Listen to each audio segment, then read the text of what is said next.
आप सभी को मेरा सुप्रभात। मैं मोहित राणा कक्षा 11 का छात्र आप सभी के समक्ष गणित की पहेलियों के साथ उपस्थित हूँ। प्रश्न नंबर 1 से 100 के बीच में कुल कितने 9 अंक आते हैं?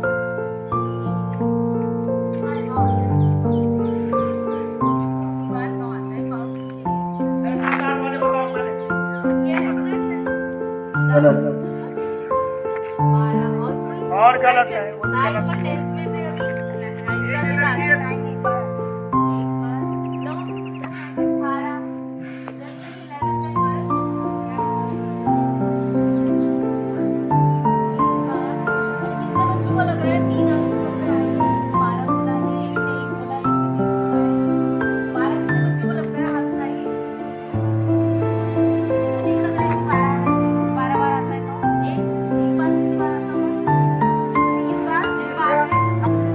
आपके पास भी फोन होगा तो बताइए, डायलिंग पैड के सभी अंकों का गुणा करने पर क्या आएगा?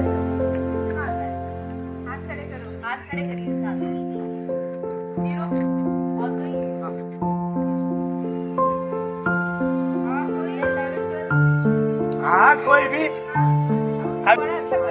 इसी टोकरी में 8 सेब हैं, उनमें से 3 सेब आपने ले लिए, तो बताइए अब आपके पास कितने सेब बचे?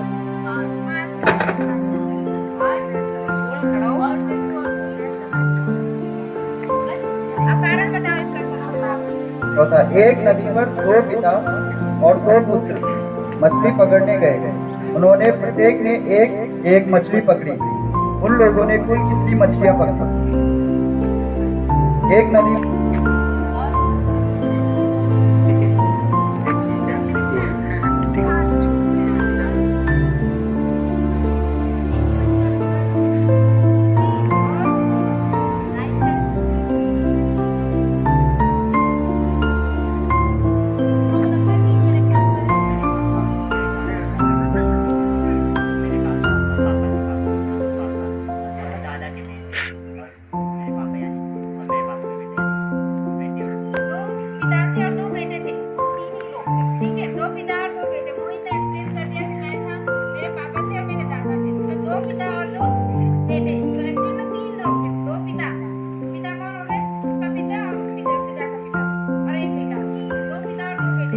छोटी अभाज्य संख्या कौन सी होती है? यहाँ से स्टार्ट है।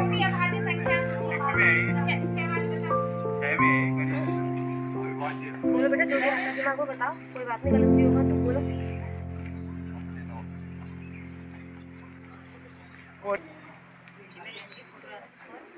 सही 2। के छुट्टे करो जिसमें 10 का नोट ना हो और नोटों की संख्या सिर्फ 10 हो, तो कितने नोट होंगे?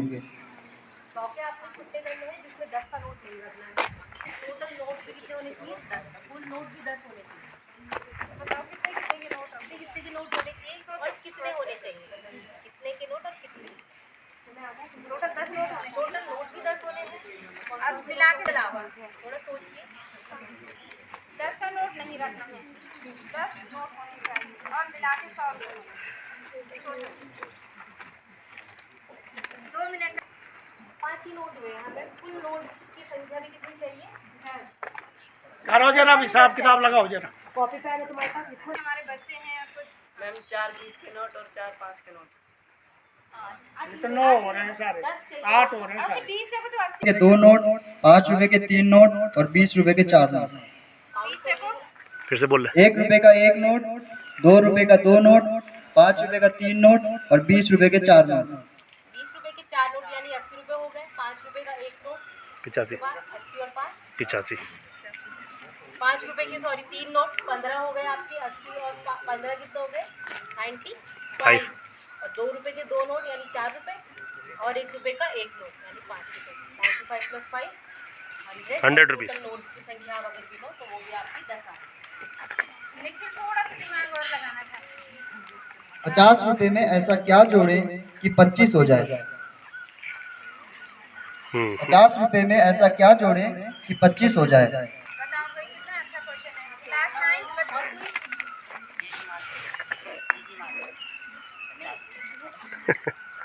50 रुपए में ऐसा क्या जोड़ें कि 25 हो जाए?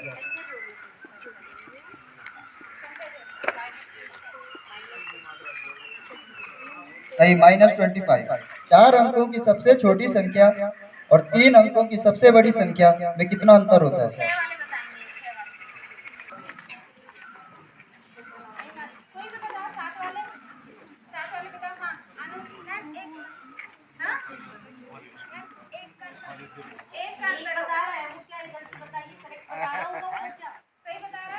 वो अंदर एक बता रहा है, जोर से बोलो। कैसे बता रहा हूँ? अनुज कैसे आया आंसर बता।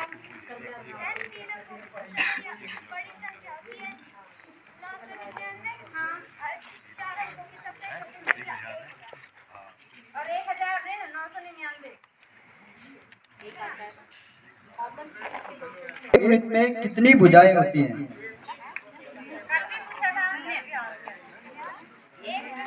एक वृत्त में कितनी भुजाएं होती हैं?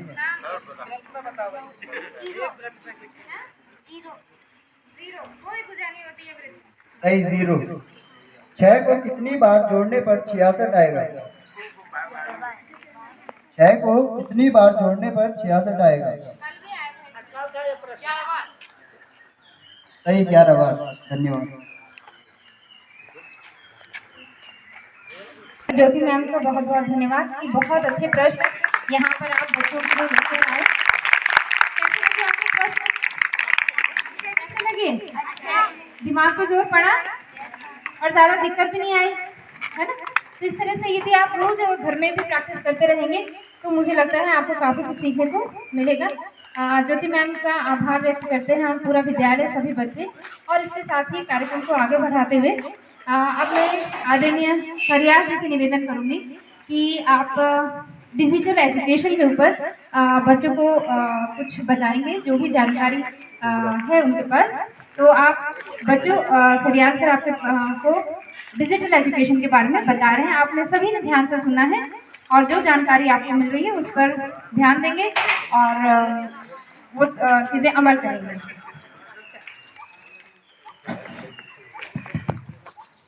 ये परम सत्य माँ सरस्वती प्रधानाचार्य जी, शिक्षक साथी और प्यारे छात्र छात्राओं, आज हम यहाँ पे एकत्रित हुए हैं।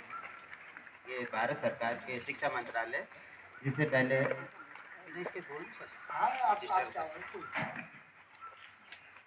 भारत शिक्षा मंत्रालय, जिसे मानव संसाधन मंत्रालय कहा जाता था पहले, इनके तत्वाधान में समस्त विद्यालयों में 7 दिवसीय एक चर्चा पर चर्चा शिविर का आयोजन किया गया है। और ये किया इसलिए गया है क्योंकि जो नई शिक्षा नीति 2020 में लागू हुई, शिक्षा नीति बहुत पहले, इससे पहले 1992 में थी। तो इसके 4 वर्ष पूरा होने पर, 4 वर्ष पूरा होने के उपलक्ष्य में ये एक एजुकेशन पखवाड़ा है, जिसमें विभिन्न प्रतियोगिताएं हुई। कल तक अलग अलग प्रतियोगिताएं हुई। आज का दिवस 26 जुलाई का डिजिटल शिक्षा पे केंद्रित दिवस के रूप में मनाए जाने का निर्देश हुआ है। डिजिटल शिक्षा, सबसे पहले ये प्रश्न उठता है, डिजिटल शिक्षा क्या है? आम शिक्षा हम जानते हैं। शिक्षा का संबंध पहले ये मत समझना कि टीचर, स्टूडेंट, विद्यार्थी और शिक्षक से। प्रत्येक व्यक्ति जिसकी जानकारी उसे नहीं है और जिसके द्वारा जानकारी प्राप्त होती है, वो उन दोनों का संबंध शिक्षक और छात्र के समान होता है। डिजिटल शिक्षा क्या है? डिजिटल माध्यमों से, जिसमें कंप्यूटर, इंटरनेट, मोबाइल और पहले समय और दूरदर्शन या टेलीविज़न, और पूर्व समय में अगर हम रेडियो की बात भी करें, वो सब डिजिटल शिक्षा के स्रोत के रूप में माने जा सकते हैं। अब प्रश्न उठता है कि डिजिटल शिक्षा से क्या लाभ है? क्या लाभ हो सकता है बच्चों? मैंने पहले ही बोला है कि शिक्षा का अर्थ ये मत समझना कि स्कूल में टीचर और स्टूडेंट के बीच होने वाला इंटरेक्शन है। डिजिटल शिक्षा से ये लाभ है कि स्कूल में जो इंटरेक्शन होता है टीचर और विद्यार्थियों के बीच, वो 2 वे इंटरेक्शन होता है,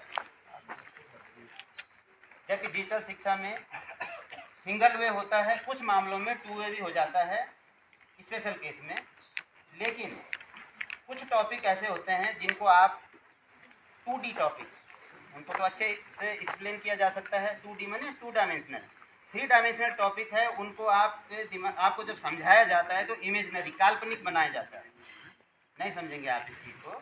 माना कोई मोटर की बात है, ये एक्सप्लेन किया जा सकता है कि यहाँ से करंट पास हुआ, इससे मोटर चली, ये सब चीज़ हुआ, फंक्शन पूरा हुआ, स्विच ऑफ करने पर मोटर बंद हो गई। लेकिन वास्तव में मोटर का रोटेशन कैसा होता है, कौन सा प्रिंसिपल काम करता है, अगर आप इसको ऑनलाइन माध्यमों से देखेंगे तो वहाँ पे फंक्शनिंग भी दिख जाती है कि कब करंट पास हुआ, कब वापस हुआ। इसे ये एक साइंस का विषय नहीं है, सिर्फ ज्योग्राफी में भी देख लीजिए, आपको ग्लोब में बताया जा सकता है, यूरोप ऐसा, एशिया ऐसा, ये सब चीज़ हैं। नहीं है तो इन सब को इंटरनेट के माध्यम से एक ही प्लेटफॉर्म में लाने के लिए डिजिटल इंडिया कार्यक्रम शुरू किया गया। और इसका फ़ायदा धीरे धीरे जब ये शुरू किया गया, हमारी रोज़मर्रा ज़िंदगी में आज से 5 साल 6 साल पहले हम कैश पे डिपेंडेंट थे। अब उसके बाद हुआ किस पे, ATM कार्ड पे, अब गूगल सर्च। तो हमारी इंटरनेट पे डिपेंडेंसी नहीं बोलेंगे हम, इंटरनेट के उपयोग जिससे हमारी लाइफ सरल हुई है वो धीरे धीरे बढ़ा है। कोरोना काल में तो शिक्षा के क्षेत्र में कोरोना काल में इसने सबसे ज़्यादा स्पीड पकड़ी, क्योंकि स्कूल कॉलेज बंद हो गए थे। तो क्या हुआ बेटा, बच्चों को पढ़ाई करनी थी, तब ये प्लेटफॉर्मों ने अपना, फिजिक्स वाला की मैं बात बताऊं, 2015 में इन्होंने अपना यूट्यूब चैनल शुरू किया था, लेकिन इसको जो बूम मिला कोरोना काल से मिला। आज की डेट में अब मोबाइल के परिप्रेक्ष्य में देखूं, टैब के परिप्रेक्ष्य में देखूं, तो आपके पास सब कुछ है। ये उसी तरह से है कि मार्केट में सब कुछ बिक रहा है, मतलब ये है कि आपकी आवश्यकता क्या है। जो आपकी आवश्यकता है आप उसको खरीद लोगे, जो आपकी आवश्यकता नहीं है उसे छोड़ दोगे। तो मोबाइल में नेट के माध्यम से इंटरनेट में सब कुछ है, A to Z। आपको क्या चाहिए, आपकी डिमांड क्या है, दुकान में सब कुछ है, आप दुकानदार से जो मांगोगे वो देगा, अपने आप में कुछ नहीं मिलेगा। अब डिपेंड ये करता है कि आप किस तरह मोटिवेट होते हैं। उत्तराखंड गवर्नमेंट, सेंट्रल गवर्नमेंट ने क्षेत्रीय चैनल बनाए हैं 200। क्षेत्रीय चैनल का अर्थ यह है कि भारत विभिन्न भाषाएं हैं। बहुत बहुत धन्यवाद सर। सर बड़ी तैयारी के साथ आए और विभिन्न जानकारियाँ आपको सर ने दी, लेकिन इतना ही ज़रूरी है कि आप उतने ही ध्यान से यहाँ पर सुने। सर ने यहाँ पर एक बात कही है कि गूगल में जो सर्च इंजन है उनमें आपको बहुत सारी जानकारी मिलती है कि नहीं मिलती है, ठीक है। और वहाँ पर जो जानकारी है वो अनलिमिटेड है, लेकिन यहाँ पर जो जानकारी दी जा रही है आपको सेलेक्टेड दी जा रही है। गूगल में आप एक चीज़ सर्च करोगे वो आपको हजारों चीज़ बताएगा और आपको उसमें से सर्च करना होता है कि आपके काम की कौन सी है। यहाँ पर जो शिक्षक आपको पढ़ाते हैं वो आपको वो चीज़ केवल वो सर्च करके मतलब स्पेसिफिक वो चीज़ बताते हैं जो आपके लिए काम की है, इसलिए आपको वो सभी ध्यान से सुननी है। मैं देख रही थी कुछ बच्चे ध्यान से नहीं सुन रहे हैं और ध्यान भी नहीं देते हैं, उनको लगता है कि ये जानकारी हमारे कार्य की नहीं है। आपको जब आप एक बार विद्यालय परिसर में आ जाते हैं तो आपको यहाँ पर अनुशासन के साथ और पूरी एकाग्रता से सभी शिक्षकों को सुनना है। जो जानकारी अभी आपने सुनी है उसमें ये बताइए कि सर ने उत्तराखंड में चल रहे कुछ चैनलों के बारे में बताया, एक दो चैनलों के नाम बताइए। हाँ जल्दी बताइए, मैं जानना चाहती हूँ आपने कितने ध्यान से सुना है। सर इतनी तैयारी के साथ यहाँ पर आए हैं, कोई दो चैनल के नाम बताइए जो उत्तराखंड सरकार ने आपके लिए बनाए हैं और जिनकी सहायता से आप अध्ययन कर सकते हैं। कौन से दो चैनल बताए थे?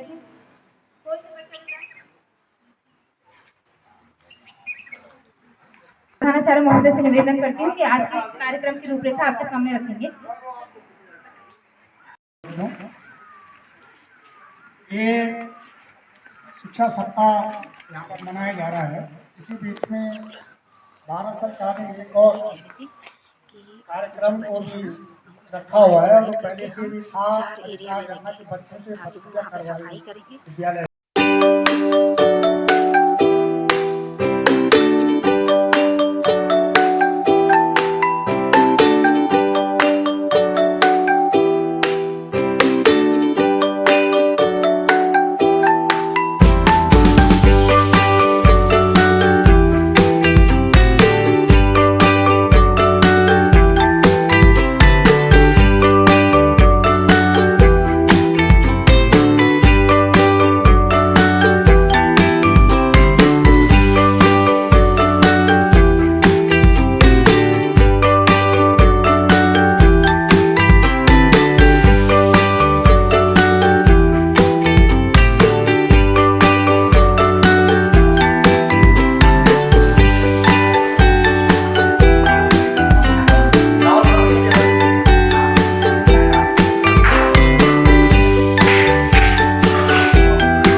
अक्षय ठीक है।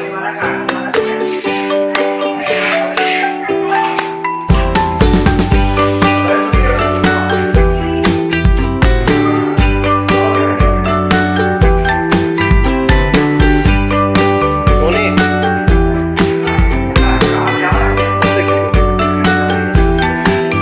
निकल दे भाई।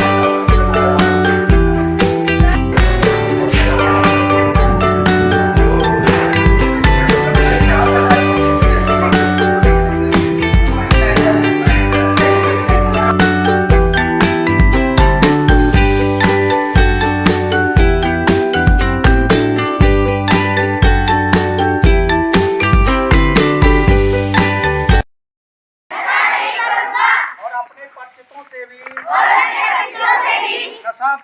नशा से दूर रहने की प्रयत्न करवाऊंगा। मैं राष्ट्र के निर्माण में नशा मुक्ति हेतु प्रयास करूंगा।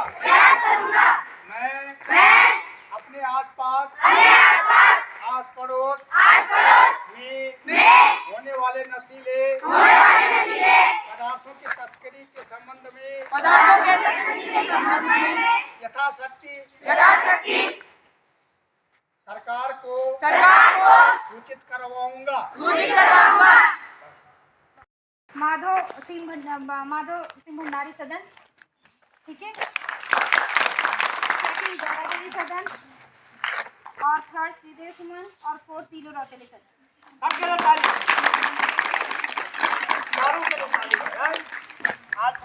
जो श्रीदेव सुमन है उसको मिले हैं 20.5 नंबर, तीलू रौतेली सदन को, गौरा देवी सदन को 21, तीलू रौतेली को 24 और माधव सिंह फर्स्ट है।